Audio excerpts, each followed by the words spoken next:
Class 9 maths में chapter 1 जिसका नाम है नंबर सिस्टम, इसका एमसीक्यू देखने वाले हैं। तो सबसे पहला क्वेश्चन मेरे पास है जिसमें मुझसे पूछा गया है कि क्या हम जीरो को पी बाई क्यू के रूप में लिख सकते हैं। जीरो को क्या पी बाई क्यू के रूप में लिख सकते हैं। तो ऐसे समझो ना, जीरो है, जीरो के नीचे कुछ नहीं है, 1, तो ऐसे बोल सकते हैं। फिर ऐसे बोल सकते हैं जीरो के नीचे कुछ नहीं है मतलब 2, जीरो के नीचे कुछ नहीं है मतलब 3। ये देखो, ऊपर वाला को बोलते हैं पी, नीचे वाला को बोलते हैं क्यू। तो क्या इसे पी बाई क्यू के रूप में लिख पा रहे हैं? हाँ, लिख पा रहे हैं। और क्यू हमेशा ना जीरो के बराबर नहीं होना चाहिए, ठीक है। तो क्या बोल रहे, जीरो को हम पी बाई क्यू के रूप में लिख सकते हैं। तो आंसर में हो जाएगा हाँ, जीरो को हम पी बाई क्यू के रूप में लिख सकते हैं। सेकंड क्वेश्चन जिसमें मुझसे पूछा गया है 3 और 4 के बीच में 3 परिमेय संख्याएं बताएं। 3 और 4 के बीच में 3 परिमेय संख्याएं क्या क्या होगा, इसके बारे में मुझे बताना है। तो 3 और 4 के बीच में ऐसे बोलने का मतलब होता है ना कि देखो, एक नंबर लाइन अगर है तो यहाँ पे अगर 0 है, यहाँ पे अगर 1 है, यहाँ पे 2 है, यहाँ पे 3 है, यहाँ पे 4 है। तो 3 और 4 के बीच में क्या क्या नंबर पॉसिबल है। तो इसको और थोड़ा अगर जूम करें ना तो ऐसे करके मिलेगा। यहाँ पे मान लो कि यहाँ पे 3 है, यहाँ पे 4 है। 3 और 4 के बीच में क्या हो सकता है, 3.1, 3.2, 3.3, 3.4, ऐसे करके बहुत सारे वैल्यू पॉसिबल हैं, ठीक है। तो इसमें से कौन सा वैल्यू पॉसिबल है ये मुझे बताना है। तो इसको जब हम देखें ना तो 13 को अगर 4 से डिवाइड करेंगे तो मुझे आंसर मिल जाएगा। देखो, तो 13 को बोल रहे 4 से डिवाइड करो, 13 को 4 से डिवाइड करो तो ठीक है, क्या मिलेगा, 4 तो ये 12 हो जाएगा, एक आ जाएगा, पॉइंट बिठाएंगे तो 0 हो जाएगा, फिर 4 दूने 8 हो जाएगा, ठीक है। मतलब 3.2 करीब करीब 3 और 4 के बीच में है। दूसरा 14 को भी अगर देख ले, 14 को 4 से डिवाइड करेंगे तो 4 तिया 12 हो जाएगा, 2 आया, पॉइंट बिठाएंगे 0 आ जाएगा, 4 पचे 20, 3.5 ये भी देखो 3 और 4 के बीच में है। एक 15 को भी देख लेते हैं, 15 को 4 से डिवाइड करेंगे तो 4 तिया 12 हुआ, 5 में से 2 गया तो 3 बचा, पॉइंट बिठाएंगे 0 हो गया, 5 4 सते 28, ये भी देखो 3.7, मतलब करीब करीब इसी के बीच में आ रहा है। तो इसका करेक्ट आंसर हो जाएगा बी, ठीक है। क्वेश्चन नंबर 3 जिसमें मुझसे पूछा गया है कि किन्हीं दो संख्याओं के बीच में होती है। दो संख्याओं के बीच में क्या होती है, कितनी नंबर होती है। बहुत सारे नंबर होती है और बहुत सारे परिमेय संख्याएं भी होती हैं। और कितना होती है तो बोलेंगे अनंत परिमेय संख्याएं होती हैं। तो प्रत्येक परिमेय संख्या क्या है, सब जितना भी परिमेय संख्या है वो सभी के सभी वास्तविक संख्या होती है। वास्तविक संख्या बोलने का मतलब होता है एक ऐसा संख्या जिसमें सभी के सभी नंबर आ जाते हैं। जितनी भी नंबर हम लोग सोच सकते हैं सभी के सभी नंबर वास्तविक संख्या में आ जाते हैं। इसीलिए 4 में डी इसका करेक्ट आंसर हो जाएगा। क्वेश्चन नंबर 9 जिसमें मुझसे क्वेश्चन नंबर 5 में पूछा गया है कि √9 डैश संख्या है। √9 को अगर थोड़ा ध्यान से देखो ना, √9 है ना, तो 9 का रूट क्या होता है, 3। तो 3 क्या है, 3 को हम लोग कुछ नहीं है मतलब इसके नीचे 1 बिठा सकते हैं। इसको p बाई क्यू के रूप में लिख पाएँ क्या। और देखो क्यू भी ना जीरो के बराबर भी नहीं है। तो क्यू अगर जीरो के बराबर भी नहीं है यानी कि p बाई क्यू के रूप में भी लिख पा रहे हैं। क्यू जीरो के बराबर भी नहीं है यानी कि ये क्या होगा, एक परिमेय संख्या होगा।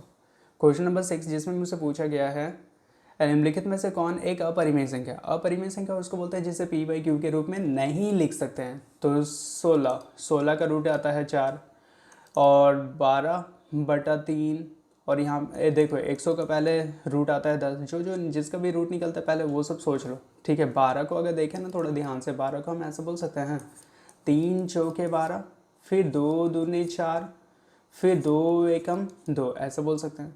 और 12/3 यहाँ पर भी देखो ना, 3 चौके 12, तो 4 का रूट फिर कितना हो जाएगा, 2। इसका तो रूट निकल गया, सब तो एक तरह से पूर्ण संख्या मिल गया, ठीक है।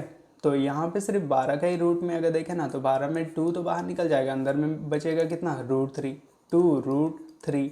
तो ये एक परिमेय संख्या नहीं होती। जब भी रूट वाला कोई भी नंबर में शामिल हो जाएगा तो वो परिमेय संख्या नहीं होती है। परिमेय संख्या नहीं होती तो उसे क्या बोलते हैं, अपरिमेय संख्या, यानी कि सी इसका करेक्ट आंसर हो जाएगा। क्वेश्चन नंबर 7 जिसमें मुझसे पूछा गया है कि 3√6 + 4√6 ये किसके बराबर होगा। तो यहाँ पर भी √6 है, यहाँ पर भी √6 है। तो इसको करते क्या है, दोनों को ना ऐड किया जाता है। पहला 3√6 में से ऐड करने के लिए बोल रहा है 4√6, दोनों को जोड़ दो बोल रहा है। √6 अगर रहता है तो इसको एक बार लिखा जाता है, 4 और 3 मिलकर हो जाएगा 7, 7√6 इसका फाइनल आंसर हो जाएगा 7√6, 20 का करेक्ट आंसर है। क्वेश्चन नंबर 8 जिसमें मुझसे पूछा गया है कि √6 इंटू √27, ये किसके बराबर होगा? तो यहाँ पे √6 है, इसको गुना कर बोल रहे हैं कि √27 के साथ। दोनों को अगर गुना कर देंगे तो ऐसे हो जाता है, बड़ा सा रूट आ जाएगा 6 × 27, दोनों को बस गुना कर दो। गुना करने पर मिलेगा 6 × 42 का 2, हासिल में हुआ 4, 6 दूने 12, 13, 14, 15, 16, ठीक है। तो यहाँ पे हो गया 162। 162 का फिर रूट निकालेंगे तो 162 का हम ऐसे बोल सकते हैं 2/16, 2 एकम 2। फिर इसको हम ऐसे बोल सकते हैं 9 9 81। देखो 9 तो बाहर निकल जाएगा, अंदर में क्या रहेगा 2, तो इसको हम ऐसे बोल सकते हैं 9 × 2, 9 × 9 × 2। अब देखो 9 जोड़ा में था तो ये बाहर आ गया, अंदर में क्या बचा 2, 9√2 इसका फाइनल आंसर हो जाएगा, 9√2। ए इसका करेक्ट आंसर है। क्वेश्चन नंबर 9, जिसमें मुझसे पूछा गया निम्नलिखित में से x³ के बराबर कौन होगा ये बता दो। x³ के बराबर कौन होगा ये बता दो, ठीक है। तो यहाँ पे देखने से पता चल रहा है x³ के बराबर लाना है ना, तो इसमें देखो ये देखने पर मुझे ना इस टाइप से एक फॉर्म लग रहा है, a⁴m भागा में a⁴n, ये किसके बराबर होता है? a⁴m - n के बराबर होता है। तो इसको अगर सॉल्व करेंगे तो x⁴ a⁴m भागा में a⁴n, तो a⁴m - n, तो x का पावर 6 में से 3 घटा देंगे तो मिलेगा कितना 3, तो सी इसका करेक्ट आंसर हो जाएगा। क्वेश्चन नंबर 10, जिसमें मुझसे पूछा गया है कि निम्नलिखित में से कौन एक अपरिमेय संख्या है। अपरिमेय संख्या उसे कहते हैं जिसे p/q के रूप में नहीं लिख सकते हैं। √23 नहीं लिख सकते हैं, यहाँ पे 225 का अगर रूट निकालते हैं तो 15 मिलता है। अब देखो ये इसको भी p/q के रूप में लिख सकते हैं, पॉइंट हटा देते तो p/q हो जाता है, पॉइंट हटा देते तो इसमें भी p/q के फॉर्म में मिल जाता है। तो मतलब B, C और D ये सभी परिमेय संख्या है। तो अपरिमेय संख्या कौन है? √23 को हम p/q के रूप में नहीं लिख सकते हैं। क्वेश्चन नंबर 11, जिसमें मुझसे पूछा गया है कि निम्नलिखित में से कौन एक अपरिमेय संख्या है। अपरिमेय संख्या उसे बोलते हैं जिसे हम p/q के रूप में नहीं लिख सकते हैं। तो इसमें से देखो 0.14 इसे p/q के रूप में लिख सकते हैं, बस पॉइंट हटा देंगे p/q का फॉर्म हो जाएगा। इसमें से भी पॉइंट हटा देंगे p/q का फॉर्म हो जाएगा, इसमें भी पॉइंट हटा देंगे p/q का फॉर्म हो जाएगा। बस डी नंबर में देखो ना, जब भी इस टाइप से फॉर्म होगा 40, फिर 1400, 14300, 14420, ऐसे करके अगर कोई भी फॉर्म अगर रिपीट नहीं कर रहा है तो वो होता है अपरिमेय संख्या। तो डी नंबर को बोलेंगे ये क्या है? अपरिमेय संख्या है। क्वेश्चन नंबर 12, जिसमें बोल रहा है कि 2√3 प्लस में √3 ये किसके इक्वल होगा ये बता दो। दोनों को बस देखो ना ऐड करने के लिए बोल रहा है ना, तो पहला क्या है 2√3 में बस √3 को ऐड कर दो, ये किसके इक्वल होगा ये बता दो। √3 को ऐड करना मतलब इसके आगे कुछ नहीं, मतलब 1 हो जाएगा। दोनों को ऐड करो, √3 में √3 को ऐड करेंगे तो √3, 2 और 1 मिलकर हो जाएगा कितना 3, तो 3√3 इसका करेक्ट आंसर हो जाएगा, सी इसका करेक्ट आंसर है। क्वेश्चन नंबर 13, जिसमें पूछ रहा है कि 5√8 प्लस 7√2 माइनस 8√2 ये किसके इक्वल होगा ये बता दो। तो क्वेश्चन है 5√8, तो बोलेंगे क्वेश्चन है 5√8 प्लस में 7√2, उसके बाद है माइनस में 8√2। अब यहाँ पे देखो ना, यहाँ पे रूट में 8 है, बाकी दोनों जगह पे क्या है रूट में 2 है, तो 8 को क्या हम √2 के फॉर्म में लिख सकते हैं, बस इतना चेंज करना है। तो 8 को अगर देखें थोड़ा ध्यान से, 2 4 8 होगा, 2 दूने 4 होगा, फिर 2 एकम 2 होगा, तो 8 को हम ऐसे बोल सकते हैं ना 2√2। तो यहाँ पे 5 तो 5 ही है, 8 को बस ऐसे लिख सकते हैं 2√2, और प्लस में 7√2 8√2, 8√2 में से 7√2 को घटा दिए, 8√2 में से 7√2 को घटा देंगे तो बचेगा कितना, 8 में से 7 घटाएंगे तो 1 आएगा, 1 लिखें, और √2 है √2 लिख लिए। दोनों में से बड़ा कौन है 8 तो माइनस में है तो माइनस में हो गया। अब देखो 5 दूनी कितना हो जाएगा 10, √2 में से 1√2 को बस घटा दो, 10 में से 1 घटा देंगे तो बचेगा कितना 9√2, तो इसका करेक्ट आंसर मिला 9√2। ए इसका करेक्ट आंसर हो जाएगा।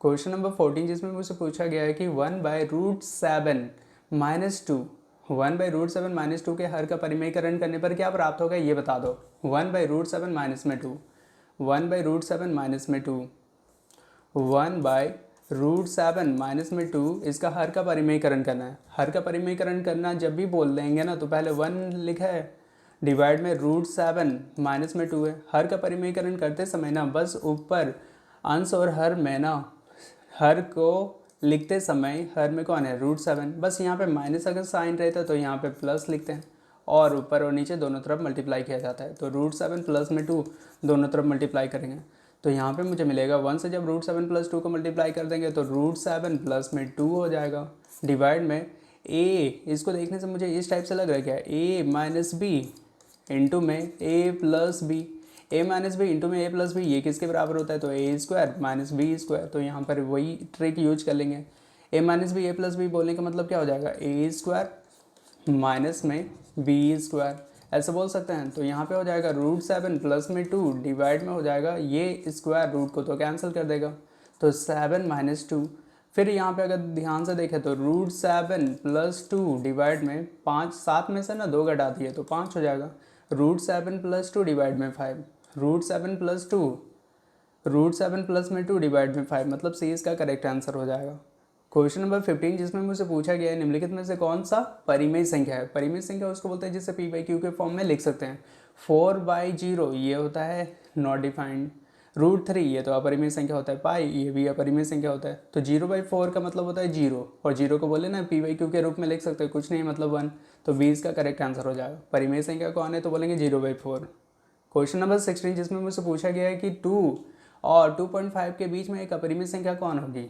2 और 2.5 के बीच में एक अपरिमेय संख्या, परिमेय नहीं क्या पूछ रहा है, अपरिमेय संख्या। अपरिमेय संख्या बोले ना उसे बोलते हैं जिसे p/q के फॉर्म में नहीं लिख सकते हैं। तो इसमें करेक्ट आंसर हो जाएगा 5। 5 का वैल्यू होता है 2.23 इसके करीब होता है, ठीक है। तो ये 2 और 2.5 के बीच में ही आ रहा है और रूट में 5 है, रूट जब भी लगा हुआ रहता है तो वो अपरिमेय संख्या होता है, इसलिए इसका करेक्ट आंसर हो जाएगा बी, √5। क्वेश्चन नंबर 17 जिसमें पूछा गया है कि √10 इंटू √15 ये किसके बराबर होगा ये बता दो। तो √10 इंटू √15 जब भी दोनों जगह पे रूट रहता है तो एक बड़ा सा रूट लग जाता है, 10 को 15 से फिर मल्टीप्लाई कर दिया जाता है, 10 और 15 एक ही साथ आ जाएगा तो रूट है रूट लग जाएगा और 10 और 15 को गुना करने पर हो जाएगा 150। 150 को फिर हम ऐसे बोल सकते हैं, 150 है ना, 150 को फिर हम ऐसे बोल सकते हैं 150 का रूट निकालना पड़ेगा। 150 है, 150 पहले लिख लिए, 2 सते 14, 2 सते 14, 2 पचे 10, फिर 2 तिया 6, सॉरी 2 से नहीं जाएगा 5 से, 5 कम 5 6 7 2 बच रहा, 5 पचे 25 हो गया, फिर 5 तिया 15 हो जाएगा, ठीक है। तो यहाँ पे देखो ना 5 2 बार मिला ना तो 5 गुना 5 गुना 2 गुना 3 ऐसे बोल सकते हैं। तो यहाँ पे देखो ना 5 5 5 बाहर निकल गया, अंदर में क्या बचा 2 गुना 3 और इसको फिर ऐसे बोल सकते हैं 5√6, 5√6 इसका करेक्ट आंसर हो जाएगा, ए इसका करेक्ट आंसर है। क्वेश्चन नंबर 18 जिसमें मुझसे पूछा गया है कि परिमेय संख्या का दशमलव निरूपण होता है। परिमेय संख्या का दशमलव निरूपण क्या होता है, परिमेय संख्या का दशमलव निरूपण जब भी बोलेंगे या तो वो शांत होगा या आवर्ती होगा। तो क्या बोलेंगे या तो शांत या आवर्ती, मतलब 20 का करेक्ट आंसर हो जाएगा, ठीक है।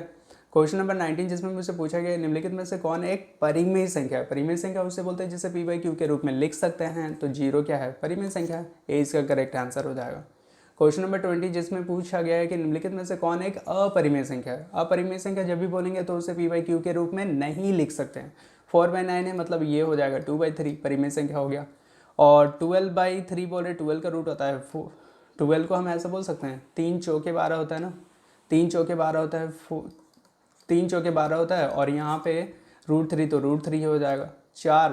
4 का रूट निकल जाएगा कितना 2 और 3 का रूट नहीं निकल लेगा मतलब √3 और यहाँ पर भी हो जाएगा √3 तो कैंसिल हो जाएगा, यहाँ पे बचेगा कितना 2 और यहाँ पे √7 का तो रूट ही नहीं निकलता है, 81 का रूट निकलता है 9। तो मुझे बस बताना क्या था अपरिमेय संख्या। अपरिमेय संख्या उससे बोलते हैं जिसे p/q के फॉर्म में नहीं लिख सकते हैं, इसको लिख पाए, दूसरा को भी 2/1 मतलब ये भी परिमेय संख्या है।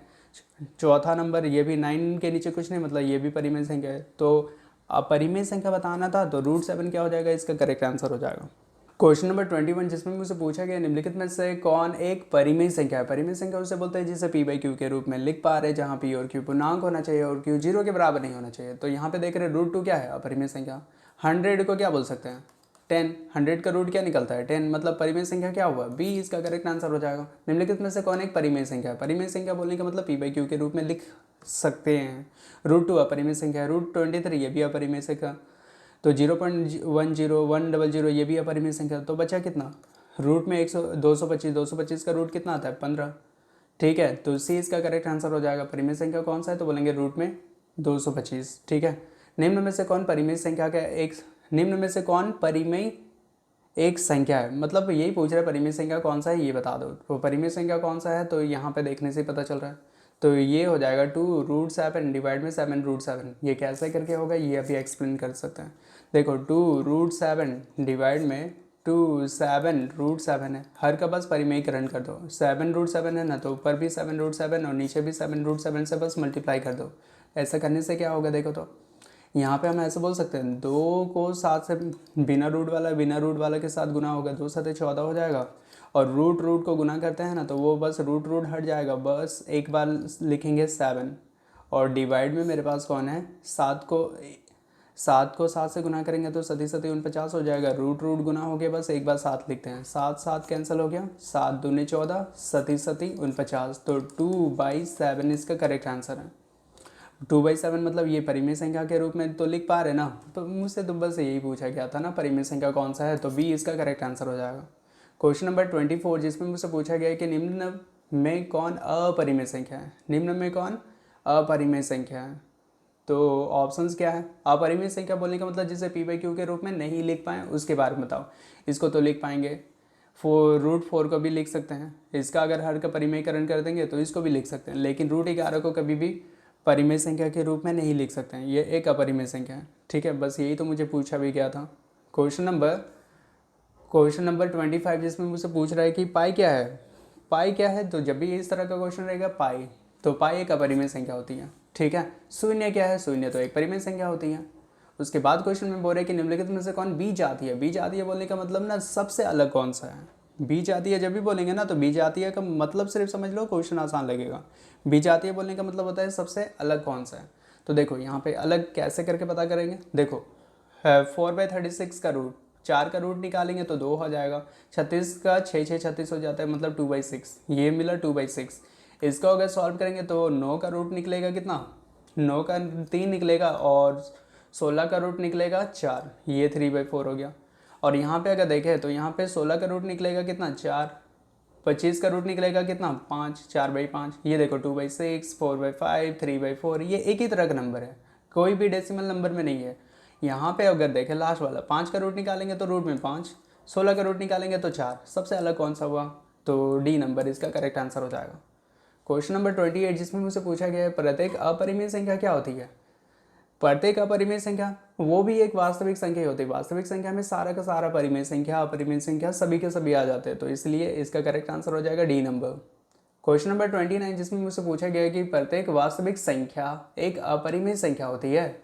जितना भी वास्तविक संख्या है सभी के सभी क्या अपरिमेय संख्या होती है, ये तो पॉसिबल ही नहीं है। वास्तविक संख्या में परिमेय संख्या और अपरिमेय संख्या सभी के सभी आते हैं, सिर्फ अपरिमेय संख्या अगर बोलेगा तो वो तो नहीं आता है, तो इसलिए ये असत्य हो जाएगा। फिर क्वेश्चन नंबर 30 जिसमें मुझसे पूछा गया कि प्रत्येक अपरिमेय संख्या एक वास्तविक संख्या होती है क्या। जितना भी बोल रहा है कि अपरिमेय संख्या है सभी के सभी वास्तविक संख्या होगा, हाँ ये तो पॉसिबल है। ठीक है, क्वेश्चन नंबर 31 जिसमें मुझसे पूछा गया प्रत्येक पूर्ण संख्या एक प्राकृत संख्या होती है क्या। प्रत्येक जितना के जितने पूर्ण संख्या सभी स्टार्टिंग होता है 0 1 2 ऐसे करके नंबर सभी स्टार्टिंग होते हैं पूर्ण संख्या में। और प्राकृत संख्या जब भी बोलेंगे तो वो 1 2 3 यहाँ से स्टार्टिंग होता है, 1 से स्टार्टिंग होता है। तो मुझसे क्वेश्चन में पूछा गया कि जितना पूर्ण संख्या है सभी का सभी क्या प्राकृत संख्या है, तो आंसर में बोलेंगे नहीं, आंसर हो जाएगा असत्य। क्वेश्चन नंबर 32 जिसमें मुझसे पूछा गया है प्रत्येक प्राकृत संख्या एक पूर्ण संख्या होती है क्या। सभी के सभी प्राकृत संख्या स्टार्टिंग ही होता है 1 2 3 4 से, और पूर्ण संख्या स्टार्टिंग ही होता है 0 से। मतलब ये देख रहे हैं कि प्राकृत संख्या सारा का सारा तो पूर्ण संख्या में आ जा रहा है, तो आंसर हो जाएगा हाँ, सभी के सभी प्राकृत संख्या को पूर्ण संख्या कहा जाता है। क्वेश्चन नंबर 33 जिसमें मुझसे पूछा गया प्रत्येक परिमेय संख्या एक पूर्ण संख्या होती है क्या। प्रत्येक परिमेय संख्या जितने परिमेय संख्या क्या है वो सभी के सभी पूर्ण संख्या होती है। सभी के सभी परिमेय संख्या क्या पूर्ण संख्या होती है, तो आंसर बोलेंगे नहीं, परिमेय संख्या में सभी के सभी परिमेय संख्या पूर्ण संख्या नहीं होती है। क्योंकि पूर्ण संख्या जब भी बोलते हैं ना, पूर्ण संख्या वो 0 1 2 ऐसे नंबर में होती है। ये कभी फ्रैक्शन नंबर में नहीं होती है, या पॉइंट वाला नंबर ना ऐसे कभी भी पूर्ण संख्या होता ही नहीं है, ठीक है। अगर बोले बट्टा में ये भी पूर्ण संख्या होता ही नहीं है, तो पूर्ण संख्या जब भी बोलेंगे इस तरह का पूरी नंबर होगा, ठीक है। लेकिन परिमेय संख्या वो पॉइंट में भी हो सकता है, वो भिन्न के रूप में भी हो सकता है, इसीलिए बोल रहे सभी के सभी परिमेय संख्या कभी भी पूर्ण संख्या नहीं हो सकती, इसलिए आंसर क्या होगा, असत्य। क्वेश्चन नंबर 34 जिसमें मुझसे पूछा गया प्रत्येक पूर्णांक एक परिमेय संख्या होती है क्या? सभी के सभी पूर्णांक परिमेय संख्या होगा क्योंकि पूर्णांक जब भी बोलते हैं ना तो उसमें पॉइंट वाला नंबर, ठीक है, पॉइंट वाला नंबर, फिर डेसिमल वाला नंबर, ठीक है, पॉइंट वाला नंबर हुआ, फिर भिन्न वाला नंबर या पॉजिटिव नंबर या नेगेटिव नंबर, सभी के सभी नंबर आ जाते हैं और सभी के सभी नंबर को हम लोग p/q के रूप में भी लिख सकते हैं, इसलिए इसका आंसर हो जाएगा हाँ सत्य है। जितने भी पूर्णांक होते हैं वो एक परिमेय संख्या होती है। अब क्वेश्चन नंबर 35 जिसमें मुझसे पूछा गया है कि 0.3 के ऊपर में बार ये किसके बराबर होगा, ये बता दो। 0.3 के ऊपर में बार, क्वेश्चन है 0.3 के ऊपर में बार, ठीक है। क्वेश्चन में दिया हुआ 0.3 के ऊपर में बार, इसको p/q के रूप में लिखो। तो सबसे पहले क्या करते हैं ना, x इज इक्वल टू 0.3 के ऊपर में बार है, कितना नंबर के ऊपर में बार है, एक संख्या के ऊपर, एक ही संख्या बार बार रिपीट कर रहा है, तो इसको हम ऐसे भी बोल सकते थे x इज इक्वल टू 0.3333, एक संख्या बार बार रिपीट कर रहा है, तो इसको इक्वेशन नंबर 1 मान लिए। दोनों तरफ ना 10 से गुना कर रहे हैं, ठीक है। सबसे पहले क्या बोलेंगे, दोनों तरफ 10 से गुना करने पर, दोनों तरफ 10 से गुना करेंगे तो मुझे क्या मिलेगा, दोनों तरफ 10 से गुना करने पर, तो यहाँ पे हो जाएगा 10x, यहाँ पे हो जाएगा 10 से गुना करेंगे ना तो ये वाला पॉइंट आकर यहाँ पे लग जाएगा, तो 3.33 ऐसे करके हो जाएगा। फिर हम इसको ऐसे करके बोल सकते हैं 10x है, 10x लिख लिए, इसको हम ऐसे बोल सकते हैं 3 + 0.33 ऐसे करके तो बोल ही सकते हैं। तो फिर इसको हम ऐसे करके बोल सकते हैं 10x इज इक्वल टू 3, और ये 0.33 ये किसके इक्वल है, ये तो x के इक्वल है। यहाँ पे x पुट कर लिए, कहाँ से लिखे तो बोलेंगे समीकरण 1 से, ऐसे बोल सकते हैं।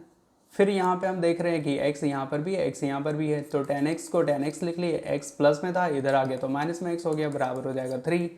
फिर अगर इसको आगे सॉल्व करेंगे तो मुझे मिलेगा 10 में से एक ठो x को घटा दो तो हो जाएगा 9x इज इक्वल टू हो जाएगा 3, x इज इक्वल टू हो जाएगा 3/9, 3 एकम 3 हो गया, 3 तिया 9 हो जाएगा। तो आंसर मुझे मिला कितना, 1/3, x is equal to 1/3, x is equal to 1/3, मतलब 3/9 था ना, तो 3/9 ही इसका करेक्ट आंसर हो जाएगा, ठीक है। क्वेश्चन अभी पूछा गया 0.47 पूरा के ऊपर में बार है, ये किसके बराबर हो जाएगा ये बता दो। 0.47 के ऊपर में बार, 0.47 के ऊपर में बार, 0.47 दोनों के ऊपर में बार है, तो ये किसके इक्वल होगा ये बताना है, ठीक है। तो इसको सॉल्व करने के लिए देखो दोनों के ऊपर में बार है ना, तो इसको सबसे पहले ना x सपोज कर लेंगे, तो x इज इक्वल टू हो जाएगा 0.47, बार बार क्या देख रहे हैं यहाँ पे 47 रिपीट करते जा रहे हैं, इसको समीकरण नंबर 1 मान लिए।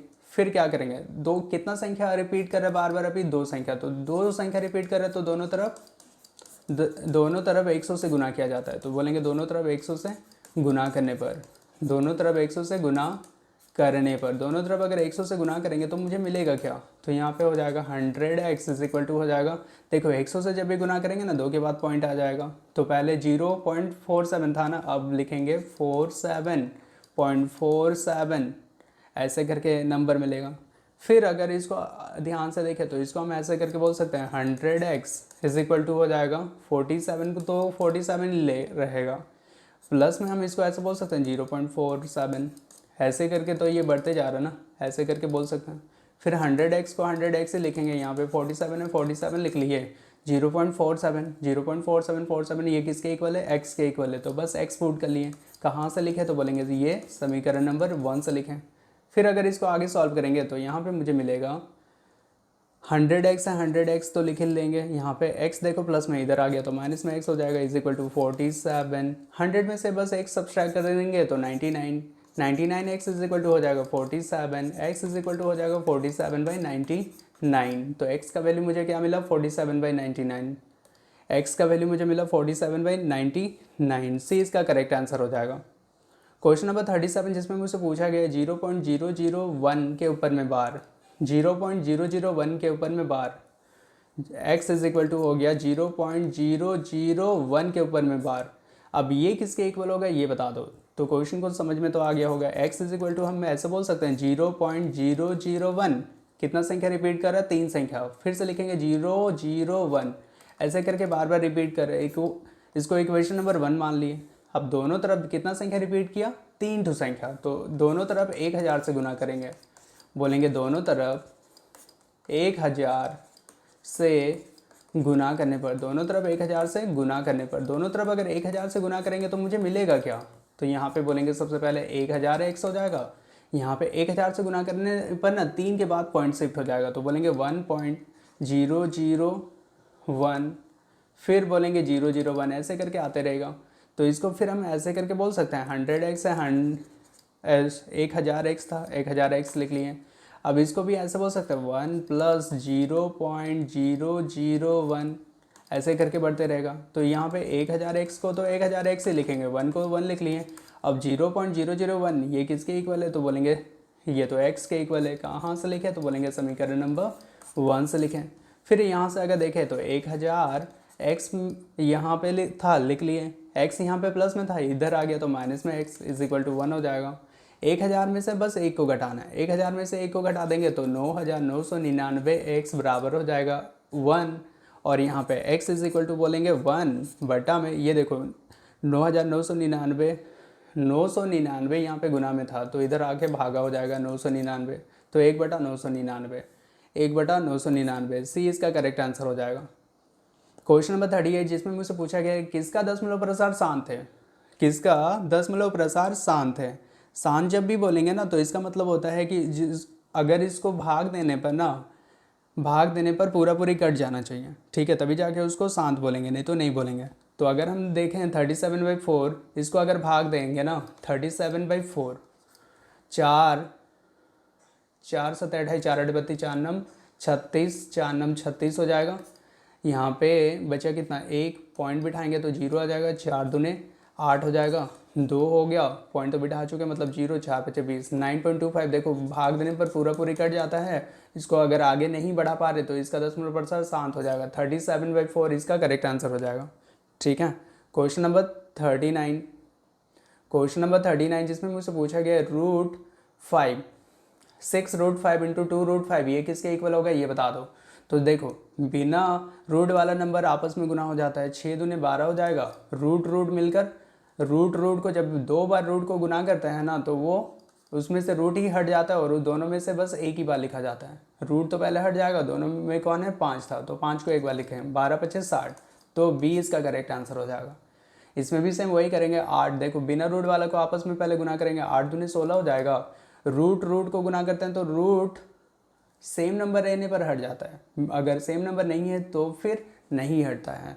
तो सेम नंबर नहीं है तो यहाँ पे क्या होगा, 15 30 15 3 45, तो रूट में हो जाएगा 45, और 45 का रूट कितना होता है, तो 45 का रूट निकालते हैं 5 9 45, 3 3 9, ठीक है। तो यहाँ पे देखो 3 ना जोड़ा के फॉर्म में मिल रहा है, तो यहाँ पे हम इसको ऐसे बोल सकते हैं 16, 3 जोड़ा में है ना तो 3 ही इसमें से बाहर निकल जाएगा, अंदर में बचेगा सिर्फ 5, 16 का 16 32 16 3 48, तो 48√5, ठीक है, 48√5 या फिर 16√45, ए इसका करेक्ट आंसर हो जाएगा। क्वेश्चन नंबर 41 जिसमें मुझसे पूछा गया है 5 + √5 × 5 - √5 ये किसके इक्वल होगा, तो यहाँ पे देखने से तो पता चल रहा है a + b, कौन सा फॉर्म है, a + b इंटू में a - b, a + b into a - b, ये किसके बराबर होता है, a मिलकर हो जाएगा a² प्लस माइनस में माइनस b मिलकर हो जाएगा b², a² - b², पूरे मतलब a के जगह पे कौन है 5, तो 5 का स्क्वायर हो जाएगा, b के जगह पे कौन है तो बोलेंगे √5 का होल स्क्वायर हो जाएगा,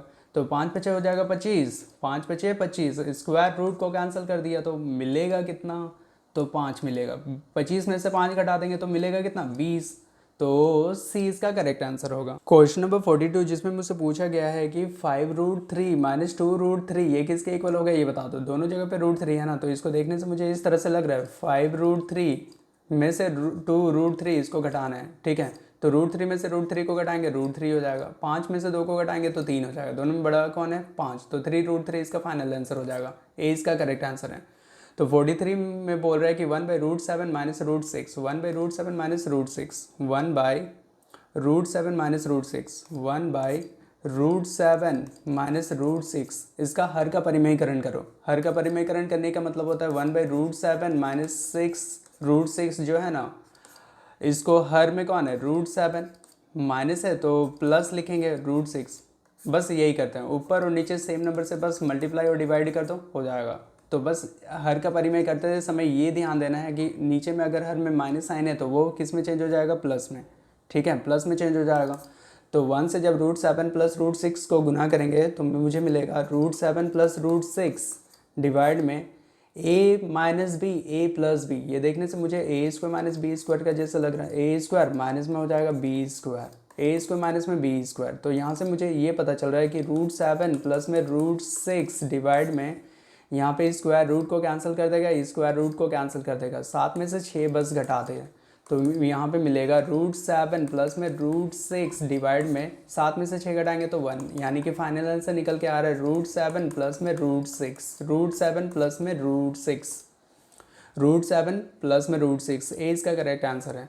क्वेश्चन नंबर 44 जिसमें मुझसे पूछा गया है कि 7⁵ डिवाइड में 7⁵ ये किसके इक्वल होगा, ये बता दो। तो इसको सॉल्व करने के लिए बस छोटा सा ट्रिक यूज करेंगे। कौन सा फॉर्मूला, a⁴m डिवाइड में a⁴n, ये किसके इक्वल होता है, तो a⁴m माइनस n इसके इक्वल होता है। तो यही वाला ट्रिक यहाँ पर भी यूज करेंगे।